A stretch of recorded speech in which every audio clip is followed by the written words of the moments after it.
बेहतर नादर कोट की डिस्पेंसरी की हालत दिन ब दिन खराब होती जा रही है। इसकी इमारत खस्ता हाल हो चुकी है और बुनियादी सहूलतों की शदीद कमी ने गाँव के लोगों की मुश्किलात में इजाफा कर दिया। सबसे बड़ा मसला ये है कि कोई मुस्तकबिल डॉक्टर मौजूद नहीं, जिसकी वजह से इलाज के लिए लोगों को दूर दराज इलाकों का रुख करना पड़ता है।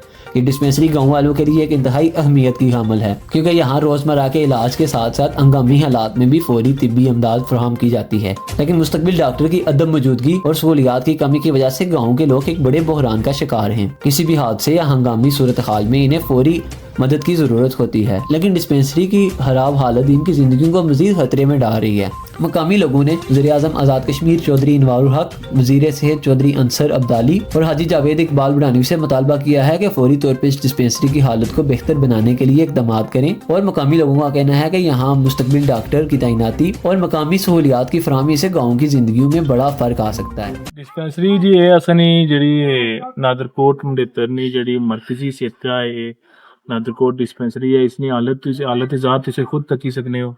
इसमें बहुत ख़राब हालत है, जिसमें तो गिरी है इसना अशर होया। डॉक्टर साहब तो अरसे दराज तो इसी चामनी कोई नहीं, तो जेडे असें ज़ईफुल उम्र औरतां और जेडे बुजुर्ग हैं उन्होंने वास्ते बहुत मसाइल हैं।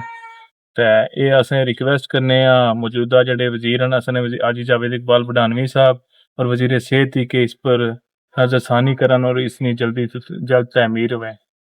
ये साढ़े गिरदो नवाब बहुत बड़ी आबादी है, जिस तरह कोई भी एक्सीडेंट फस्ट एड नी सूरत बड़ा एक अच्छा असें इसना रिस्पॉन्स होना सी। अजकल इत्थों दमोई कैंप या कोई रट्टा जाना पैना, रोड़ा नी हालत भी बड़ी ख़राब है। अगर ये डिस्पेंसरी इत्थै है बंदा एक अवेलेबल है तो उसना असेंगी बड़ा बेहतरीन फ़ायदा होना है। ये कोई थोड़ी जी मुरम्मत हुई है, एक वार्ड मेंबर ने बजट ने नाल पर वो कितना करोना और क्या हो सकना, और कम अज़ कम चलो कुछ भी है इसनी साफ़ सफाई और डॉक्टर ना हाज़र होना ज़रूरी है।